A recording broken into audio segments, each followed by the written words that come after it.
విడువరు మలమూత్రంబులర్హంబు కానిచో అధిప అతిథి భోజన శిష్టాన్న భోజులు కెరివిచ్చి తగిన వారలకు ప్రదక్షిణముగ నరుగుదురు నడపుదురు సత్య ఆజ్యవములు. ఎప్పుడూ నిజమే మాట్లాడతారు.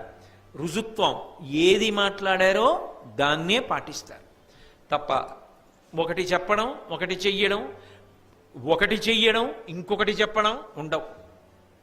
సత్యము చెప్తాడు, ఏది చెప్పాడో అదే చేయడానికి ప్రయత్నిస్తాడు, అదే చేస్తాడు. అది రుజుత్వం. అలా ఉంటారు. అలాగే శరణు సొచ్చిన కాతురు. ఎంత తప్పు చేసిన వాడు కానివ్వండి, అయా నన్ను క్షమించండి అన్నాడు అనుకోండి, అంతే మర్చిపోతాడు, వదిలిపెట్టేసి కౌగిలించుకుంటాడు, పరమస్నేహ భావనతో ఉంటాడు. క్షమించండి అన్నాడు అనుకోండి, అంతే, ఇక పట్టించుకోండి. అది గొప్పతనం. కాబట్టి శరణన్న వారిని కాపాడతాడు. సురతగుప్తి పరులు, దీని గురించి పెద్ద వ్యాఖ్యానం చేయక్కర్లేదు. ప్రతివారు పెళ్లి చేసుకుంటారు, సంతానాన్ని కంటారు. కానీ ఈ రెండిటికీ మధ్యలో జరిగేటటువంటి విషయం గురించి తను తన భార్య ఏకాంతంగా పడుకున్నప్పుడు జరిగేటటువంటి కొన్ని విషయాల గురించి ఎప్పుడూ ఎవరితో మాట్లాడనివాడు, ఎన్నడూ మాట్లాడకూడదు.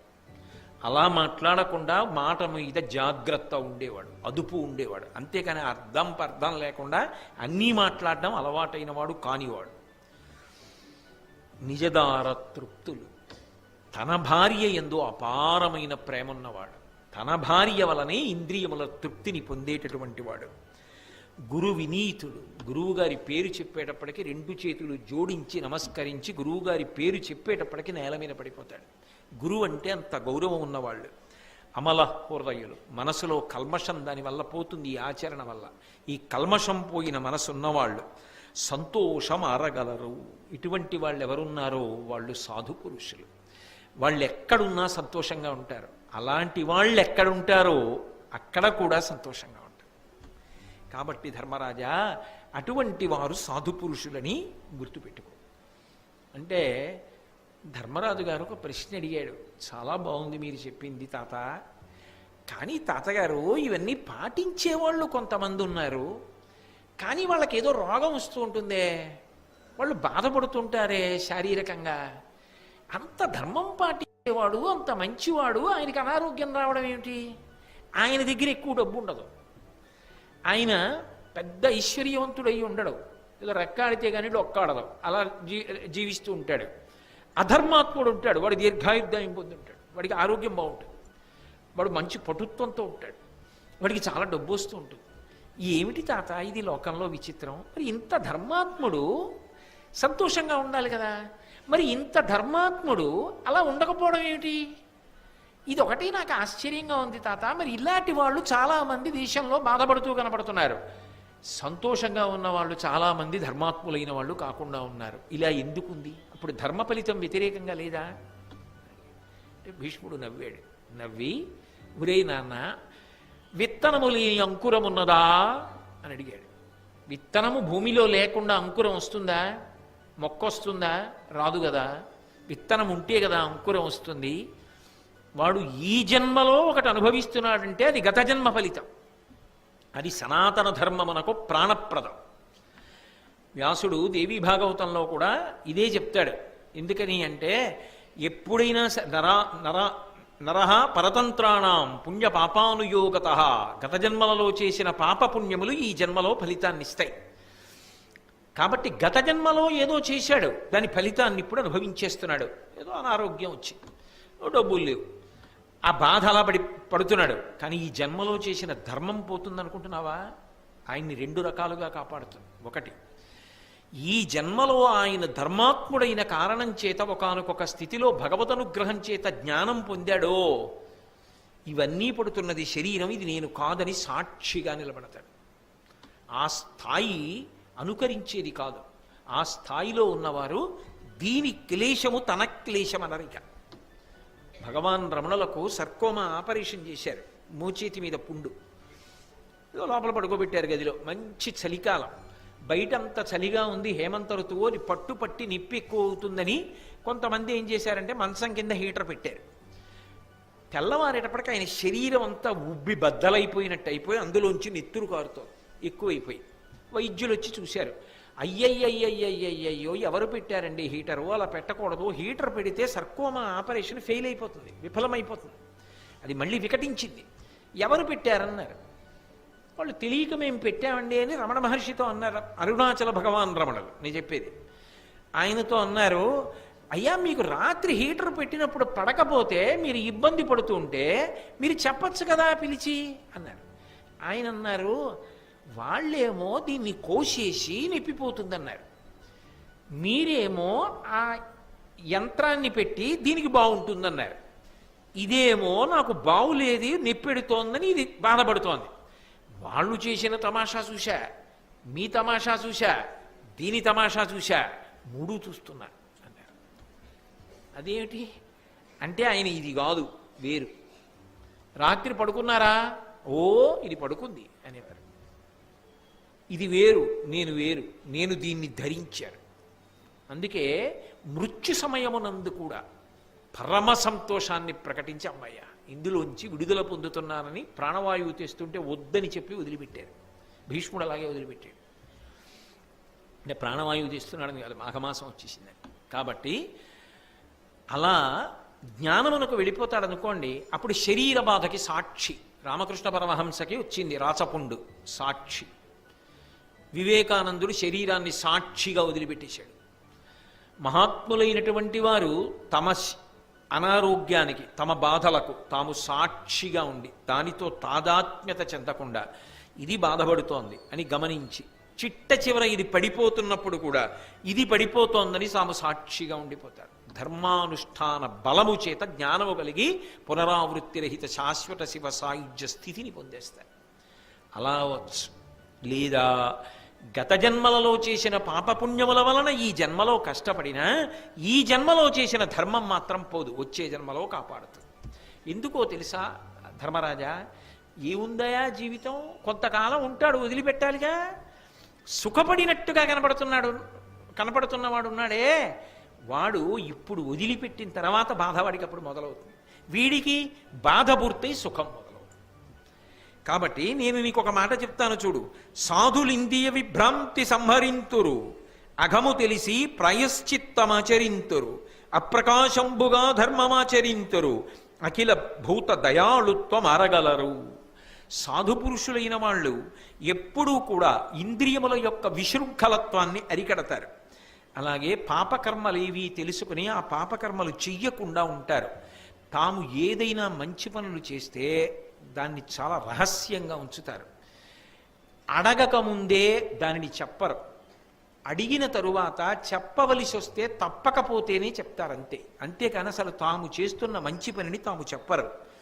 అన్ని ప్రాణుల పట్ల విశేషమైనటువంటి దయతో ప్రేమతో ఉంటారు. నీకు ఒక మాట చెప్తాను. అటువంటి వారు, అటువంటి ధర్మాత్ములు అలగు తపములు తొలుమేన కలిగనేని విధికి కొనువచ్చునన్నరు విపుల భోగములు, పురాకృత వృద్ధ సేవల ఫలించు బుద్ధి కలిమియు విద్యల బొలుచుటయును. ఒక జన్మలో వాడు పెద్దల్ని సేవించాడు, గురువుగారిని సేవించాడు, తల్లిని సేవించాడు, తండ్రిని సేవించాడు, సమాజంలో పెద్దల్ని సేవించాడు, ఎంతో గౌరవంతో బ్రతికాడు పెద్దల పట్ల. వాడు తర్వాత జన్మలో ఏది పొందుతాడో తెలుసా? గొప్ప విద్యావంతుడవుతాడు. ఒకసారి వింటే వచ్చేస్తుంది, ఒకసారి చూస్తే వచ్చేస్తుంది. వాడు అంత గొప్ప ప్రజ్ఞాశాలి అవుతాడు. ఎక్కడి నుంచి వచ్చాయో తెలివితేటలు. అందరికీ అలా ఎందుకు ఉండదు? ఒకే తల్లి కడుపున కవల పిల్లలు ఒకే సమయంలో పుట్టినా ఒకడికి ఉన్న తెలివితేటలు రెండో వాళ్ళకు ఉండవు. ఎందుకు ఉండవు అంటే వాడు జీవుడు గత జన్మలలో ఏది చేశాడో దాని వలన అది ప్రాప్తిస్తుంది. పెద్దల సేవ వలన వచ్చేటటువంటి ఫలితమేమి? అపారమైన తెలివితేటలు, విద్యావంతుడు అవుతాడు. అలాగే తొలిమేన అహింసారుచి కలిగిన దీర్ఘాయువందు కారణభూతంబులు భువరా, ఇవి ఈ గుణములు లేమియు కీడులకును మూలంబరయన్. అహింసా ప్రవృత్తితో ఎవ్వరినీ కూడా బాధ పెట్టకుండా ఉండాలి అనేటటువంటి ప్రయత్నంతో, ఎప్పుడూ ఎవరిని బాధ పెట్టకుండా ఉండడానికే ప్రయత్నం చేస్తూ అలాగే జీవితం అంతా నియమం పాటించిన వాడు ఎవరు ఉంటాడో వాడు తర్వాత జన్మలో అనారోగ్యం లేకుండా ఆరోగ్యంతో దీర్ఘాయుష్మంతుడవుతాడు. అహింసావ్రతం పాటించాడు గత జన్మలోని గుర్తేమి? ఈ జన్మలో దీర్ఘాయుష్మంతుడై ఆరోగ్యంతో ఉంటాడు. అందువలన వాడు ఈ జన్మలో తప్పులు చేస్తున్నా గత జన్మ ఫలితం వస్తోంది వాడికి. ఇప్పటి ఫలితం ఒకప్పుడు అనుభవిస్తాడు తర్వాత. కాబట్టి అది జన్మ పరంపరలలో చేసినటువంటి పాపపుణ్యముల యొక్క ఫలితములు సుఖదుఖములుగా వస్తున్నాయి. నీకు ఈ దుఃఖం వద్దనుకుంటే ఇప్పుడైనా ధర్మం చెయ్యి. అంతేకాని ఇప్పుడు ధర్మాన్ని వదిలిపెడితే శాశ్వతంగా సుఖాన్ని ఉంచుకుంటానని మాత్రం అనలేవు, సాధ్యం కాదు. ధర్మమే శ్రీరామరక్ష. అందుకే వినుము, దానంబు తపమును వృద్ధసేవనము అహింసయు నియతకృత్యములు సర్వజనులకి మహాగుణములు మనమునందు దృఢముగా నిలిపి నడుపుము ధీరవర్యా. ధర్మరాజా, ఒక రాజుగా నీ ప్రధాన కర్తవ్యం ఏమిటో తెలుసా? ప్రజల బాగోగులు చూచుట అన్న మాటకు అర్థం ఏమిటో తెలుసా? ఇప్పుడు బాగుండడం కాదు, వాళ్ళు ఎప్పటికీ బాగుండేటట్టు చూడాలి అంటే రాజు ధర్మ ప్రచారమునకు పెద్దపీట వెయ్యాలి. వేసి దానం చెయ్యడం, తపస్సు చేయడం, పెద్దవాళ్ల సేవ చెయ్యడం, ప్రాణులను హింస పెట్టకపోవడం, మాటల చేత హింస, మనసులో హింస, చేతల చేత హింస చెయ్యకుండా ఉండడం, ఎవడు చెయ్యవలసిన పని వాడు చెయ్యడం, కర్తవ్యత, నిష్ఠ, ఇటువంటి మంచి గుణములు ప్రజలు స్వచ్ఛందంగా ఎవరికి వారు ఆచరించేటట్టుగా పూనిక కలిగేటట్టుగా ధర్మ ప్రచారం చెయ్యాలి. చేస్తే వాళ్ళు ఇక్కడా సుఖపడతారు. ఎందుకని? ధర్మావలంబనము చేత ఇక్కడ కష్టం వచ్చినా తట్టుకు నిలబడతారు. ఉత్తర జన్మల యందు ఇటువంటి బాధలు పొందరు. అది నిజంగా ప్రజల యొక్క బాగోగులు చూచుట. కాబట్టి ధర్మరాజా, అవి ప్రజల యందు దృఢముగా నిలబడేటట్టుగా ప్రయత్నం చెయ్యి అని చెప్పి, ధర్మరాజా ఇక ఉత్తరాయణ పుణ్యకాలం దగ్గరికి వచ్చేస్తోంది. నువ్వు ఎన్నో అడిగావు, నేను ఎన్నో చెప్పా. ఇక పైన ఉత్తరాయణ పుణ్యకాలం వచ్చాక రా. ఆ వచ్చేటప్పుడు నా అంత్యేష్టి సంస్కారానికి నేను వెళ్ళిపోతాను కాబట్టి, నేను వెళ్ళిపోతానంటే శరీరం వదిలిపెట్టేస్తాను కాబట్టి ఉత్తరాయణంలో, అప్పుడు నా శరీరాన్ని దహనం చేయడానికి కావలసిన సంభారములన్నీ పట్టుకుని రా అని పరోక్షంగా ఆజ్ఞాపించాడు. బహుశः నాకు తెలిసినంత వరకు వాంగ్మయంలో ఒక ఊరు వెళ్ళేవాడు ప్రయాణానికి పెట్టి సర్దుకున్నట్టు, ఏదో ఒక అవసరమైన వస్తువుని ఎవరినో తెమ్మన్నట్టు, తాను ప్రాణం ఉత్తరాయణంలో విడిచిపెట్టాలనుకున్నాడు కాబట్టి ఆ ముహూర్తానికి కావలసిన పదార్థాలన్నీ పట్టుకొని ధర్మరాజు గారిని ఆజ్ఞాపించి పంపి ప్రశాంతంగా అంపశయ్య మీద పడుకున్నవాడు భీష్మాచార్యుడు ఒక్కడే. ఉత్తరాయణ పుణ్యకాలం వచ్చింది, మాఘమాసం, అష్టమి తిథి వచ్చింది. ధర్మరాజు గారు వచ్చాడు. వచ్చి ఒక మాట అన్నాడు. అనగా వచ్చితి ధర్మనందనుడా, ప్రణతి ఆచరించదా, నా పలుకు అవధరింపనవసరంబేని విను, సమయంబు మార్చి అగ్ని మొదలుగా తేదగున అట్టివాని తెచ్చితి, ఋత్విజుల్ వచ్చిరి, హరియు నీ తనయుడు ధృతరాష్ట్రుడును సమస్త బంధులు కల మహీపతులు విప్రులు పౌరుజనులు ఏతించిరి సదయహృదయ, వీరి చూడుము కనువిచ్చినావుడు అన్న ఆ మహాత్ముండు అందర చూచి ఈ నృపాలు కేలు తెమల్చుచు మెలుచేసితి, దైవయోగంబు కాదే నీ ఒదవుటరయా, మనుజనాథ మాఘమాసంబు శుక్లపక్షంబు నామమున సంప్రమోద మావహిల్ల చేసెనని అభినందించి అతనికి అధిక హర్షమావహించే. ధర్మరాజు గారు మాఘమాసంలో ఉత్తరాయణ పుణ్యకాలంలో శుక్లపక్షంలో అష్టమి తిథి నాడు ఉత్తరాయణ పుణ్యకాలం వచ్చేసిందని తాతగారి దగ్గరికి వెళ్ళాడు. వెళ్ళి తాతగారి పాదములు పట్టి నమస్కారం చేసి ఆయన కళ్ళు తెరిచాడు. తాత, నువ్వు ఏ సమయం చెప్పావో సమయం ఆసన్నమైంది, నేను వచ్చాను, నేను ధర్మరాజుని. తాత, నాతో పాటు నువ్వు ఆరాధన చేసిన అగ్నిని తీసుకొచ్చాను నీ శరీరాన్ని అంత్యేష్టి సంస్కారం చేసి దహనం చేయడానికి. అలాగే ఈ అంత్యేష్టి సంస్కారం చేసినప్పుడు ఆ క్రియలు నిర్వహించడానికి కావలసిన ఋత్విక్కులందరూ వచ్చారు. శ్రీ మహావిష్ణు స్వరూపమైన కృష్ణ భగవానుడు వచ్చాడు. నీ కొడుకు ధృతరాష్ట్ర మహారాజు భార్యతో కలిసి వచ్చాడు. కుంతీదేవి వచ్చింది. నీ బంధువులందరూ వచ్చారు, రాజులందరూ వచ్చారు. వెళ్ళిపోయిన వాళ్ళు దుర్యోధనాదులు వెళ్ళిపోయారు. మిగిలిన వాళ్ళందరూ వచ్చి నిలబడ్డారు. ఒకవేళ నా మాట వినాలని నీకు అనిపిస్తే నా మాట విను. ఎంత మర్యాదగా మాట్లాడాడో చూడండి.